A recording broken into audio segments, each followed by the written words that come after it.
My husband had an affair with my best friend during a manic episode and they planned to run away with my baby. Now, he's begging me to take him back and she's going to prison.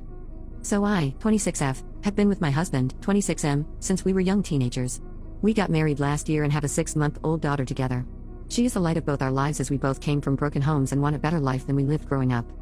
I met my best friend a few years after I met my husband. We used to live in the same neighborhood and casually began to hang out. She lives with both her parents and siblings as she is studying to get her bachelor's degree. At first, she didn't like my husband. Said that he was clingy and tried to insert himself into our friendship. She was civil to him because he was my romantic partner. For context, my husband has bipolar type 2, autism, and PTSD, and it causes him to be a little socially awkward and miss certain social cues and taboos. I love him regardless of it all.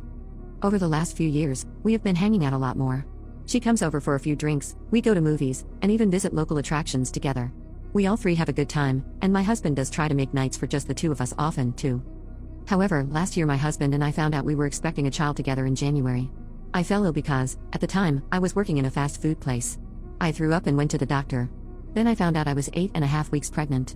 My life changed and I became more busy to get myself ready for motherhood. My best friend saw me less and less and we couldn't talk as much. My husband and I got married almost a month and a half after discovering we were going to become parents. That's when our dynamic changed. I recently applied to school and am currently in college trying to get a law degree so I can become a paralegal and get to law school. I'm also a stay-at-home mom while doing college too. I've been super busy. One day my husband gets a text, and it's from my best friend. She asks if they can talk, as she was upset. He took the phone call with me protesting and a few minutes later said, "Sandra, we need to go get Carla. Her father is picking a fight with her." I got upset as we were watching a movie together and I had just gotten the baby down for bed. We go to her house, which is about 20 minutes away, and she stays with us for a night. As I get our daughter back down, Carla asks to cuddle with the two of us in our bed. I was hesitant because I have issues with claustrophobia due to a traumatic experience as a child, but my husband gave the go-ahead. So we settled in for the night. Carla's dad apologized and she headed back home. Once she was gone, I blew up on my husband. What he did was not only inappropriate, but was disrespectful to my boundaries. Ever since, when she has an issue with her dad, she calls my husband and vents. One day, while my in-laws were staying with us, my mother-in-law overheard a convo between my hubby and Carla. She was concerned and asked me if I was okay with it. I said, no, not really, but every time I bring it up, he gets defensive, saying that she needs help. That she is going through a hard time, etc. It is important to note that my mother-in-law was cheated on in the past by her ex, my husband's father. We are also extremely close, and she sees me as a daughter. She hates cheaters with a passion, and my husband, James, was using the same excuse as his father did.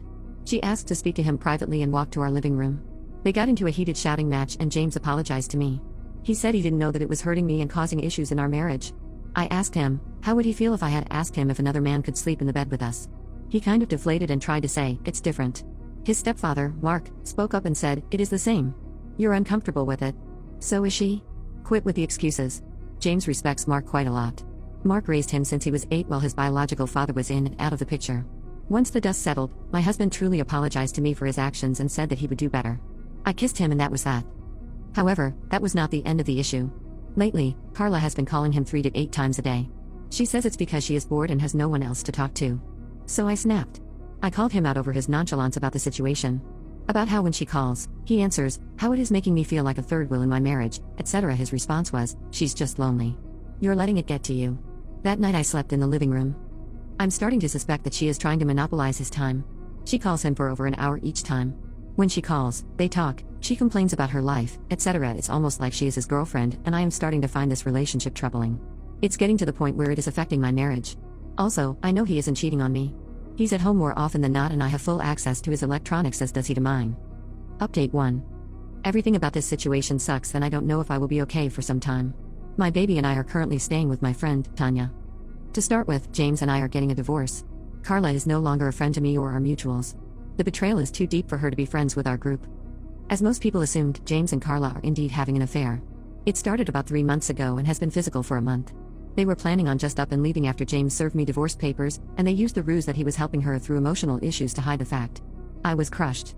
She wanted to clear the air before it got worse. That was when she dropped a huge bombshell. James was going to try to get me to terminate my rights to my child for Carla to adopt her. The reason they had for this was that my BPD diagnosis a few years ago made me unfit to be a mother and he was sure that the courts would agree. She then handed me 2 separate stacks of paperwork and left. I am contacting a lawyer immediately. I was seriously hurt. Carla was a snake and only told me this so she wouldn't feel guilty. However, I am not letting my soon-to-be ex-husband bully me into terminating my rights. I called him afterward and it got very heated. James just sat there in silence. I was crying and I pleaded with him to tell me what I did wrong. I had a near-fatal complication with the delivery of our daughter where I bled for my entire labor. I had to have 2 blood transfusions and haven't fully recovered from it. I was not cleared for any extraneous activity for 3 months, including lovemaking. James was getting unsatisfied with all my doctor's appointments and not getting everything that he wanted. I was in pain and ended up needing another procedure to remove some placenta that didn't naturally come out. I then had to have my tubes tied because if I had another child, it would be life-threatening. James wanted at least 2 more kids and this put an end to his plans. I married a monster. We were together since we were 15 and this is how he repays me? I thought I knew him. He was acting so caring and nice to me through it all. I am absolutely heartbroken. There is no chance for a healthy co-parenting situation, so I'm fighting for primary custody with supervised visits. Carla will not have any access, as I will ask the judge to make a clause preventing her from interacting with my daughter. I contacted his mother and Mark this morning. They are furious that James is doing this to me, and are helping me foot the cost of a lawyer because I'm a stay-at-home mom and college student. They have kicked James out and he is now staying at our old house with Carla. He did give me the courtesy of letting me get my stuff and didn't put up a fuss about me taking what I wanted. He told me that he would keep in contact for divorce proceedings. Update 2. I spoke to a lawyer who is helping me at a reduced rate, and my in-laws are contributing to the cost. With all the info that I have, including some threatening texts from Carla and James, I have also decided to file for a protection order. They were even stupid enough to send me a text that pretty much confirmed the blackmail. I intend to use this to my advantage in the upcoming divorce proceedings as evidence of emotional abuse. John has continued to maintain that I need to terminate my rights to our daughter so that he can run away with Carla, but I shut that down. My little girl is the light of my life and my only chance to be a mom, which is something I have always wanted to do. I finally got a clean bill of health from my doctor after months of dealing with postnatal complications. Needless to say, no more babies for me. I go to court on Friday for our divorce proceedings. We have a mediator that my lawyer is speaking to directly so I don't have to deal with James's bully tactics. My lawyer is a no-nonsense kind of man and I like that about him. My in-laws have decided to cut ties with James after this because openly disrespected them when they gave me a place to stay after I was kicked out of the house and because of him threatening me. The emotional anguish he has been putting me through has been too much. They've always seen me as their own daughter and treated me as such. They are just as angry at James for his involvement in all this as I am. That's why they decided to foot the cost of a lawyer since I was a stay-at-home mom. My therapist has upped my therapy sessions to 3 times a week. I was also formally diagnosed with DID recently, which only came to light when I blacked out in a therapy session. My therapist and psychiatrist have been communicating and have suspected for a while that I have it, but it was confirmed after my recent development in therapy. I haven't told James this and never intend to. My mother-in-law does know and has been my rock through all of this. Some people said that I moved out of the house too quickly for it to ring true. I have very few possessions and had to go back and grab the baby's stuff. My soon-to-be ex and Carla had gone on a weekend getaway to my dream location, which I knew they did to hurt me even more. The pics were sent to me by my current friend who gave me a place to stay for a few days before my in-laws let me live with them. My baby girl is adjusting to life without her daddy around all the time, although she is super fussy and I am sure she does miss him. It breaks my heart into pieces. Update 3. I have some great news. My baby girl is safe with me. My lawyer pulled through for me and my ex wants this divorce to be over as soon as possible. First of all, I got full custody of my daughter with supervised visitation from my ex. His own words came back to haunt him. I had proof of all his threats and the blackmail of him trying to get me to sign away my rights, and the judge wasn't happy. He tore into James and Carla about their behavior, how they tried to blackmail me, and how they were lucky that I didn't press charges for extortion. Because of the evidence of their behavior towards me, he told them that he couldn't in good conscience award shared custody. He was also worried that they would try to run off with her. Next, because of all the unprovoked aggression towards me, my protection order was granted.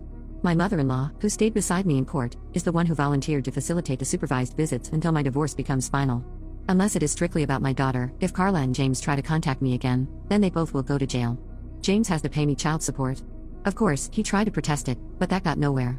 Lastly, after court, James said something about our daughter that kind of broke my heart. He said that if he can't have primary custody, then he is going to petition to terminate his rights. He doesn't want to be tied to me anymore and is willing to let my daughter suffer for it. So my daughter just pretty much lost her father because he would rather break away from me and pretend that I don't exist. I have some additional information from Carla that she said to me afterward. Apparently, she is infertile due to an illness she suffered from as a teenager. She wanted a baby so badly that she tried to get me out of the picture so that they could play happy family with my daughter. I was stunned. She then asked me if I was happy for tearing their family apart. I had to look at her for a second. She tore my family apart. I wanted to slap her so badly. Because of her, my daughter is probably going to lose her father.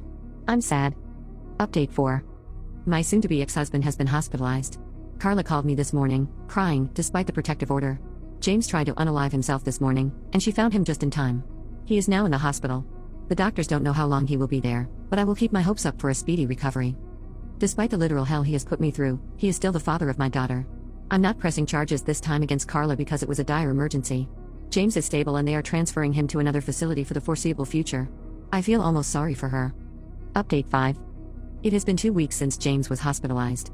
Since we have put divorce proceedings on hold for a while until he gets out of the hospital, I've been taking the steps to spend time with my daughter and my in-laws, who have been my rocks in this situation. Life has stabilized for me for a bit. I'm still acclimating to my DID diagnosis. I've been out of it for a few days now, due to some heavy-duty painkillers. Carla has been arrested and is being charged with breaking a protective order, aggravated assault, and attempted kidnapping plus a whole slew of other charges. Here is what happened. I was out and about in town yesterday, trying to get a few errands done. I started to feel hungry and decided to get some food at my favorite spot. It's a small Italian restaurant that I used to go to with my husband before the divorce proceedings started. I ordered my food and sat down to wait for my order. As my food was being handed to me, I saw Carla storm in like she owned the place, and then she decided to confront me. She was hysterical and I couldn't make sense of what she was trying to say. She then started to punch and kick me. To make a long story short, Carla broke my nose and arm, fractured my left eye socket, and punctured a lung. When she realized what she had done, she panicked and tried to take my stroller while I was fighting to stay conscious. Someone saw what she was trying to do and stopped her before she could escape. I woke up to the police in my room and my in-laws holding my daughter. The police filled me in on what happened and now Carla is in jail awaiting a court hearing. Because of the nature of my injuries, the police are taking the decision to press charges out of my hands. Not that I try to drop the charges anyway. Update 6. Carla is still sitting in jail. She is facing some serious prison time and I'm so happy that I can put her behind me. I also got out of the hospital a day and a half ago. James has been receptive to treatment and will be leaving the hospital next Monday. My mother-in-law has been keeping me up to date on his condition and he is stable now. A lot of people were right. Carla took advantage of his manic episode and his need for a stronger dosage of his medicine by convincing him to sleep with her. He has since broken up with her and begged his mother to tell me that he wants another chance to be my husband. That's why she attacked me the other day. She couldn't handle his rejection. To be clear, I'm not giving him another chance. He destroyed my trust by not only cheating on me, but by refusing his medicines for a while and threatening me and our daughter. I'm still going through with the divorce, but I may go to counseling to review the custody arrangement and give him more supervised visitation. He's still her father, after all. Also, I got a job. I was told I got the position the day before I was released from the hospital. Update 7. James just got out of the hospital and he is staying at his home, alone. He is so miserable now that he has lost everything. His mom and stepdad have cut him off for the most part except during visits with our daughter. His mom told me that he is going to sign away his rights once I get married again, if that is what I want. According to her, he wants to reconcile but knows that I am not willing to do so. He wants his life back to the way it was before this whole Carla debacle started. He isn't fighting custody at all, either. He doesn't want any more visitation than he already has, and is willing to pay child support and alimony to speed up the divorce. He is cognizant of the damage he has done to our family. My mother cheated on my father and it broke up my family before I was old enough to remember. Their divorce was final when I was only a year old and my mother abandoned me. I cannot stand cheaters. They destroy lives. James understands this, too. Cheating is that hard line for me, so James knew he messed up. I have an appointment on Friday to discuss with my lawyer the terms of our divorce and formalizing custody. James's parents are helping me with arrangements for my own apartment.